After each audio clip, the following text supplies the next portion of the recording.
अस्सलाम वालेकुम जी, उम्मीद है आप तमाम लोग खैरियत से होंगे। मेरा नाम मोहम्मद उमर खान है और आप देख रहे हैं द लॉ चैनल। इस चैनल पर गुफ्तगू करते हैं हम लॉ, लैट, लॉ गैट और LLB 4 ईयर्स के हवाले से। तो अगर आप नए कैंडिडेट हैं, नए स्टूडेंट हैं, इस चैनल पर पहली बार तशरीफ लाएं तो इस चैनल को जरूर सब्सक्राइब कीजिए ताकि इस तरह की मजीद अपडेटेड और लेटेस्ट वीडियोज हम आप तमाम कैंडिडेट्स की खिदमत में बर वक्त शेयर कर सकें। आज की इस वीडियो में हम डिस्कस करने वाले हैं स्टेप बाय स्टेप गाइडलाइंस को, जो एक कैंडिडेट के लिए जरूरी है अगर वो LLB की डिग्री को कंटिन्यू करना चाहता है। इस वीडियो को मेनली हम 4 हिस्सों में डिवाइड करने वाले हैं। सबसे पहले हम देखेंगे कि हु इज एलिजिबल, उसके बाद हम देखेंगे criteria for admission in law, उसके बाद हम देखेंगे kinds of LLB in Pakistan और उसके बाद हम देखेंगे इंस्टीट्यूट सिलेक्शन को। Starting with our first point कि हु इज एलिजिबल, वो तमाम कैंडिडेट्स जिन्होंने अपना इंटरमीडिएट कंप्लीट कर लिया है, चाहे किसी भी ग्रुप में आपने FA किया हो, FSC की हो, ICS किया हो, ICOM की हो। अगर आपने अपना इंटरमीडिएट कंप्लीट कर लिया है विद मिनिमम 45% मार्क्स तो आप पाकिस्तानी लॉ के लिए एलिजिबल हैं। उसके बाद बात की जाती है, यहाँ कन्फ्यूजन स्टूडेंट के जहन में आती है कि जी मैंने BA किया हुआ है, BSc किया हुआ है, MA किया हुआ है, MSc की हुई है, तो क्या मैं जो जब लॉ की डिग्री कंटिन्यू करूंगा तो मुझे किसी किस्म की रिलैक्सेशन प्रोवाइड की जाएगी? क्या मेरा लॉ जो है उसकी ड्यूरेशन पर कोई इफेक्ट पड़ेगा? तो बिल्कुल नहीं, आपको भी LLB उतनी ही ड्यूरेशन में जो है वो कंप्लीट आपका होगा जितना कि एक इंटरमीडिएट वाले स्टूडेंट का होगा। और इसके बाद एलिजिबिलिटी क्राइटेरिया में एक और पॉइंट भी स्टूडेंट के जहन में आता है कि जी मैं ओवर एज हो चुका हूं, अब मैं पाकिस्तान से लॉ नहीं कर सकता। तो ऐसा बिल्कुल नहीं है।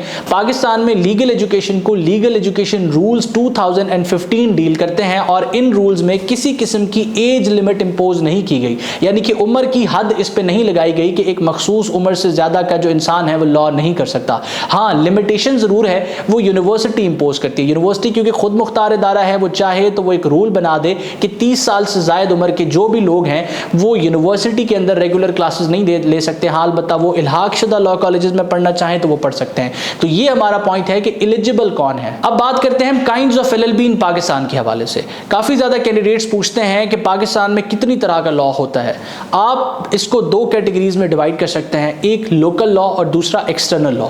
लोकल डिग्री प्रोग्राम्स 2 तरह से ऑफर होते हैं। लोकल डिग्री प्रोग्राम में सर फहरिस्त आपका LLB 4 ईयर है। पाकिस्तान में क्योंकि लॉ की जो ड्यूरेशन है वो 4 साल की है, तो LLB 4 ईयर्स जो है आपको सर फहरिस्त देखने को मिलेगा। इसमें आपको पाकिस्तानी लॉ पढ़ाया जाएगा, आपको प्रोसीजरल और सब्सटैंटिव लॉ के हवाले से ट्रेन किया जाएगा। और दूसरी आपकी जो डिग्री है वो LLB शरिया एंड लॉ की है। ये डिग्री प्रोग्राम भी लोकल है। तो लोकल प्रोग्राम्स 2 हिस्सों में डिवाइडेड है, LLB 4 ईयर्स, LLB शरिया एंड लॉ। शरिया एंड लॉ में आपका जो मेन फोकस है वो कानून फिक पर होता है, अरबिक लैंग्वेज पर होता है, ताकि आप फिका के कानून को बेहतर तरीके से अंडरस्टैंड और इंटरप्रेट कर सकें। अब यहाँ कंफ्यूजन ये होती है कि अगर एक कैंडिडेट LLB 4 ईयर्स कर लेता है और दूसरा कैंडिडेट LLB शरिया एंड लॉ कर लेता है, तो क्या ये दोनों को एक किस्म का लाइसेंस मिलेगा? ये एक ही तरह के केसेस कंटेस्ट कर सकते हैं? जी हाँ, बिल्कुल। आपको आपकी कंसर्न प्रोविंशियल बार काउंसिल से जो लाइसेंस इशू होगा, तो शरिया एंड लॉ कंप्लीट करने वाला स्टूडेंट क्रिमिनल केसेस भी कंटेस्ट कर सकता है, फैमिली केसेस भी कंटेस्ट कर सकता है। और LLB 4 ईयर्स कंप्लीट करने वाला स्टूडेंट फैमिली केसेस भी जो है वो टेकअप कर सकता है, उनमें अपनी सर्विसेज प्रोवाइड कर सकता है। और इसके अलावा जितने भी किस्म के मैटर्स जो कानूनी हैं उनके हवाले से अपनी जो रिप्रेजेंटेशन की सर्विसेज हैं वो पाकिस्तान में दे सकता है। अब लोकल लॉ को डिस्कस करने के बाद हम बात करते हैं एक्सटर्नल डिग्री प्रोग्राम के हवाले से। बहुत सी ऐसी यूनिवर्सिटीज हैं जो पाकिस्तान में वाक़िया नहीं है, वो बाहर के किसी मुल्क में वाक़िया हैं और वो अपने एफिलिएटेड टीचिंग सेंटर्स के थ्रू यहाँ पर डिग्री प्रोग्राम ऑफर कर रही हैं। अब ये जो डिग्री प्रोग्राम है ये हायर एजुकेशन कमीशन से रिकॉग्नाइज्ड भी है और पाकिस्तान बार काउंसिल ने भी इसको रिकॉग्नाइज किया हुआ है। तो अगर आप किसी ऐसी यूनिवर्सिटी से अपनी डिग्री कंप्लीट करते हैं तो आपको सेम लाइसेंस इशू किया जाता है और पाकिस्तान में आप प्रैक्टिस कर सकते हैं। इसके बहुत से पर्क्स भी हैं, इसके जो है ना बहुत से कॉन्स भी एग्जिस्ट करते हैं। अब वो क्या है उस हवाले से डिटेल्ड लेक्चर्स ऑलरेडी एग्जिस्ट करते हैं, आप चैनल पर उनको एक्सेस कर सकते हैं। एक्सटर्नल डिग्री प्रोग्राम के हवाले से अगर बात की जाए तो ये 3 साल की जो है वो मुद्दत पर मुश्तमिल है। वो तमाम लोग जो OA लेवल्स कंप्लीट करके आते हैं वो 3 साल के अंदर इसको कंप्लीट कर सकते हैं। अलबत्ता जो पाकिस्तानी एजुकेशन सिस्टम से बचा गया है FA FSC करके, उसके लिए 3 साल की ड्यूरेशन थोड़ी सी बढ़ सकती है। अब काइंड्स ऑफ LLB को डिस्कस करने के बाद हम बात करते हैं अपने तीसरे पॉइंट के हवाले से, जो हमें एडमिशन क्राइटेरिया के हवाले से बताता है। एडमिशन क्राइटेरिया की बात की जाए तो वो तमाम लोग जो लोकल डिग्री प्रोग्राम में एडमिशन सिक्योर करना चाहते हैं उनको सबसे पहले एक एंट्रेंस एग्जाम क्लियर करना पड़ता है जिसको हम लॉ एडमिशन टेस्ट कहते हैं। फॉर एन एग्जाम्पल, एक कैंडिडेट है जो पाकिस्तानी लॉ करना चाहता चाहता है, LLB 4 इयर्स में एडमिशन लेना चाहता है या LLB शरिया एंड लॉ में एडमिशन लेना चाहता है, तो उसको सबसे पहले लॉ एडमिशन टेस्ट क्लियर करना पड़ता है।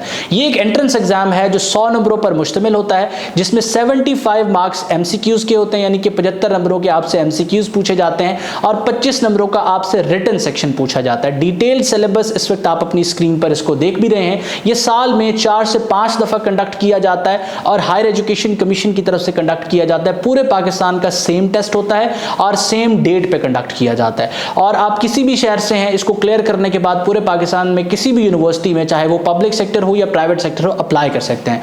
लॉ एडमिशन टेस्ट को क्लियर किए बगैर आप किसी ना तो सरकारी यूनिवर्सिटी में एडमिशन ले सकते हैं, ना किसी प्राइवेट यूनिवर्सिटी में एडमिशन ले सकते हैं और ना ही किसी प्राइवेट लॉ कॉलेज में एडमिशन ले सकते हैं। अब बात करते हैं लॉ एडमिशन टेस्ट को प्रिपेयर करने के हवाले से। अगर एक कैंडिडेट जो लैट की प्रिपरेशन कर रहा है तो वो 2 रिसोर्सेज पर रिलाई कर सकता है। सबसे पहले तो इस चैनल पर तमाम के तमाम सब्जेक्ट्स को कवर करने के लिए डिटेल्ड लेक्चर्स अपलोडेड हैं। इसके अलावा एडिशनली अगर आप किसी चीज पर रिलाई करना चाहें तो आप एलिमेंट्स ऑफ लैट के लेटेस्ट 10th एडिशन पर रिलाई कर सकते हैं। ये आप करीब तरीन बुक स्टोर से भी खरीद सकते हैं और इसको ऑनलाइन ऑर्डर भी कर सकते हैं। ऑनलाइन ऑर्डर करने के लिए आपको स्क्रीन पर व्हाट्सएप नंबर नजर आ रहा है और अगर करीब तरीन बुक स्टोर पर जाएंगे तो ये पिक्चर लाजमी दिखाएंगे और एलिमेंट्स ऑफ लैट का नाम लेकर खरीदेंगे ताकि आपको कोई और डुप्लीकेट किताब जो है इसकी जगह पर ना दे दी जाए। इसके अलावा वो तमाम लोग जो अपनी तैयारी किसी कॉम्प्रिहेंसिव रिसोर्स से करना चाहते हैं जो ऑनलाइन अवेलेबल हो, तो आप द लॉ अकेडमी का लैट प्रिपरेटरी कोर्स ज्वाइन कर सकते हैं, जिसमें स्टूडेंट्स को वीडियो लेक्चर्स भी दिए जाते हैं, नोट्स भी दिए जाते हैं, उनके डिजिटल टेस्ट भी कंडक्ट किए जाते हैं, उनको इंस्ट्रक्टर भी प्रोवाइड किया जाता है ताकि वो लैट की कॉम्प्रिहेंसिव तैयारी कर सकें। एडमिशन क्राइटेरिया से कनेक्टेड एक और इंपॉर्टेंट चीज कि अगर आप लोकल लॉ में एडमिशन सिक्योर करना चाहते हैं, यानी कि अगर आप LLB 4 इयर्स करना चाहते हैं या शरिया एंड लॉ प्रोग्राम में एडमिशन लेना चाहते हैं, तो इंटरमीडिएट में मिनिमम आपका 45% स्कोर होना चाहिए। अगर आपका 45% स्कोर नहीं है तो आप एलिजिबल नहीं है कि आप लोकल लॉ जो डिग्री प्रोग्राम है LLB 4 इयर्स और शरिया लॉ उसमें एडमिशन सिक्योर कर सकें। अलबत्ता जो एक्सटर्नल डिग्री प्रोग्राम्स हैं उनका क्राइटेरिया थोड़ा डिफरेंट है। अगर आपके पास पासिंग स्कोर है, आपके तमाम सब्जेक्ट्स क्लियर हैं, तो आपको एडमिशन उमूमन दे दिया जाता है। एडमिशन क्राइटेरिया को डिस्कस करने के बाद सबसे इंपॉर्टेंट चीज कि आप अपने लिए इदारा कैसे सेलेक्ट करें, तो चौथे नंबर पर हम इंस्टीट्यूट सिलेक्शन के हवाले से बात करेंगे कि अगर एक कैंडिडेट LLB करना चाहता है, चाहे वो एक्सटर्नल डिग्री प्रोग्राम करना चाहता है या लोकल लॉ करना चाहता है, वो एडमिशन कैसे ले सकता है और इदारे का इंतखाब अपने लिए बेहतरीन तरीके से कैसे कर सकता है। पाकिस्तान में जो लोकल लॉ का डिग्री प्रोग्राम है उसको ऑफर करने के लिए पब्लिक सेक्टर यूनिवर्सिटीज भी एग्जिस्ट करती हैं, प्राइवेट सेक्टर यूनिवर्सिटीज भी एग्जिस्ट करती हैं और प्राइवेट लॉ कॉलेजेस भी एग्जिस्ट करते हैं। पब्लिक सेक्टर यूनिवर्सिटीज की बात की जाए तो Quaid-e Azam university, Punjab university, international Islamic university, government college university Lahore जैसे इदारों का नाम सामने आता है और ये पाकिस्तान में बेहतरीन क्वालिटी एजुकेशन प्रोवाइड करने वाले इंस्टीट्यूट्स हैं जो LLB 4 years degree program offer कर रहे हैं। इसमें एक चीज़ का ख्याल आपने रखना है कि बहुत से लोगों के जहन में ये मिथ होती है कि सरकारी इदारे अच्छे नहीं होते। सरकारी इदारों के पास जो अंडर ग्रेजुएट लेवल पे रिसोर्सेज होती हैं वो किसी प्राइवेट इंस्टीट्यूट के पास नहीं होती, तो कंपटीशन इंटर तक जो है प्राइवेट इदारों में ज़्यादा होता है, लोगों का रुझान ज़्यादा होता है कि गवर्नमेंट की बजाय वो प्राइवेट इंस्टीट्यूट्स की तरफ जाते हैं।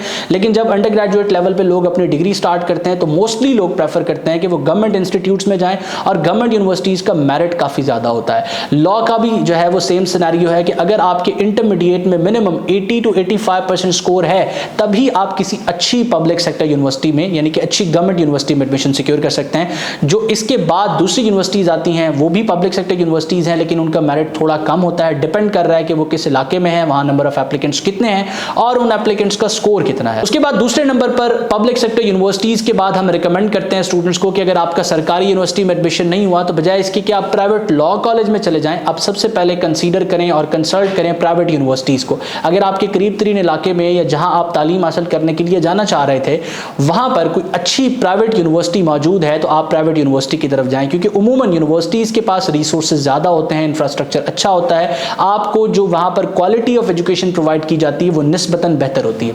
तीसरे नंबर पर आप अगर कंसल्ट करना चाहते हैं कि प्राइवेट यूनिवर्सिटी में भी एडमिशन नहीं लिया, पब्लिक सेक्टर में हुआ नहीं, तो प्राइवेट लॉ कॉलेजेस की तरफ भी आप जा सकते हैं। अब ऐसा नहीं कि हमेशा प्राइवेट यूनिवर्सिटीज़ जो है वो ऊपर रहेंगी और कॉलेजेस उनके नीचे ही रहेंगे, ऐसा बिल्कुल नहीं है कि quality education private law colleges में अच्छी नहीं होती। पाकिस्तान में गिने चुने ऐसे लॉ कॉलेजेस भी काम कर रहे हैं जिनकी क्वालिटी एजुकेशन जो है वो प्राइवेट सेक्टर यूनिवर्सिटीज़ और बाज़ दफ़ा पब्लिक सेक्टर यूनिवर्सिटीज़ से भी अच्छी है। अब ऐसे प्राइवेट लॉ कॉलेजेस जो है वो आपको तलाश करने पड़ेंगे। मोस्टली कॉलेजेस लाहौर और जो है वो कराची में लोकेटेड हैं, हैदराबाद के शहर में लोकेटेड हैं, तो आपको सर्च आउट करना पड़ेगा कि आपके करीब तरीन कौन सा अच्छा प्राइवेट लॉ कॉलेज है और आप यूनिवर्सिटी को छोड़ के उस लॉ कॉलेज की तरफ क्यों जाएं। तो मैं उम्मीद करता हूं ये ब्रीफ लेक्चर जिसमें सिलसिले में आपको अपडेट करना चाह रहा था। LLB एडमिशन प्रोसेस के हवाले से इसमें मैं कामयाब हूँ। आपके जहन में लॉ के हवाले से कोई सवाल है, आप स्क्रीन पर मौजूद व्हाट्सएप नंबर को इस्तेमाल कर सकते हैं। अगर आप चाहते हैं कि LLB एडमिशन्स के हवाले से आपको अपडेटेड रखा जाए और आप एक स्टूडेंट की कम्युनिटी के साथ इंटरेक्ट करते रहें, तो डिस्क्रिप्शन में हमारी व्हाट्सएप कम्युनिटी का लिंक है, उसको ज्वाइन कर लीजिए। इस कम्युनिटी को ज्वाइन करना फ्री ऑफ कॉस्ट है। इसके अलावा वो तमाम लोग जो लॉ एडमिशन टेस्ट को प्रिपेयर कर रहे हैं, लैट के कोर्स में इनरोल करने के लिए स्क्रीन पर मौजूद व्हाट्सएप नंबर को इस्तेमाल करके आप हमारे रिप्रेजेंटेटिव के साथ इन टच आ सकते हैं, ताकि आपको प्रिपरेशन और उसके कोर्स के हवाले से मजीद इंफॉर्मेशन प्रोवाइड की जा सके। मैं उम्मीद करता हूँ ये लेक्चर आपके लिए हेल्पफुल रहा। अपना बहुत सारा ख्याल रखिएगा, दुआ में मुझे और मेरी टीम को जरूर याद रखिएगा। अल्लाह हाफिज़।